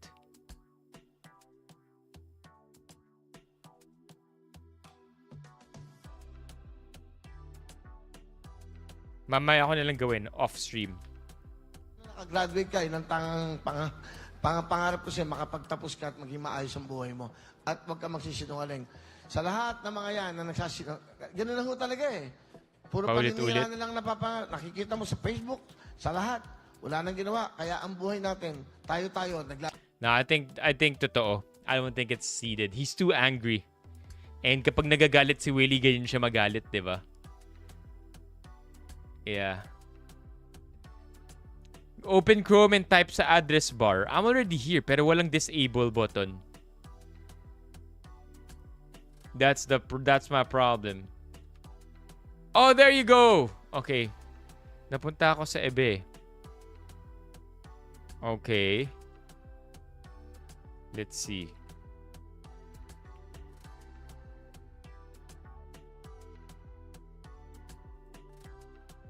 Disable.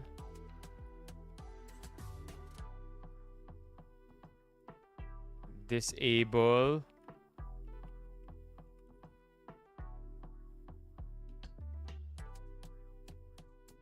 Disable.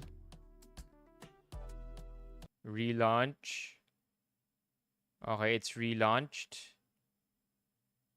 Okay, na-relaunch ko na. And then the other thing I'm gonna do is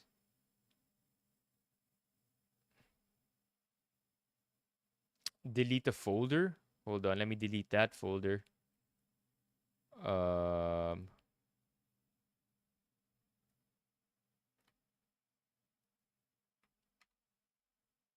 Hold on. User.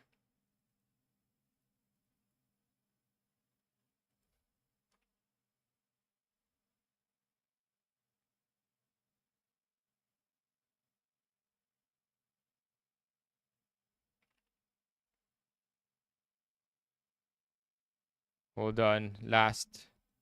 Optimization guide on device mode. Optimization guide. On-device model. Okay. Deleted. Clean from the recycle bin.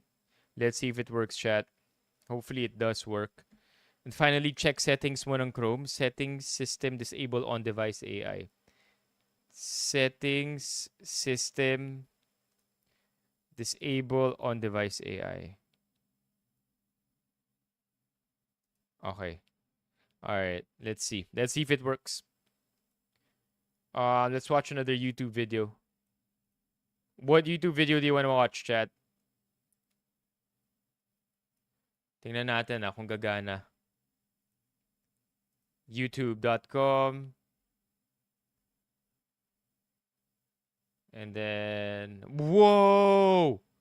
Whoa, bagong DJI. Oh, let's watch this one. Nah, ganun pa rin. Ganun pa rin. What?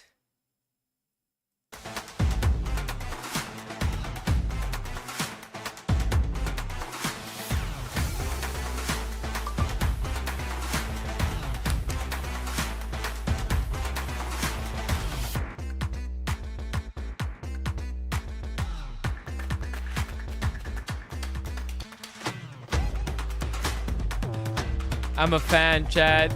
I'm a 7P user. So I'm happy na may 8P na.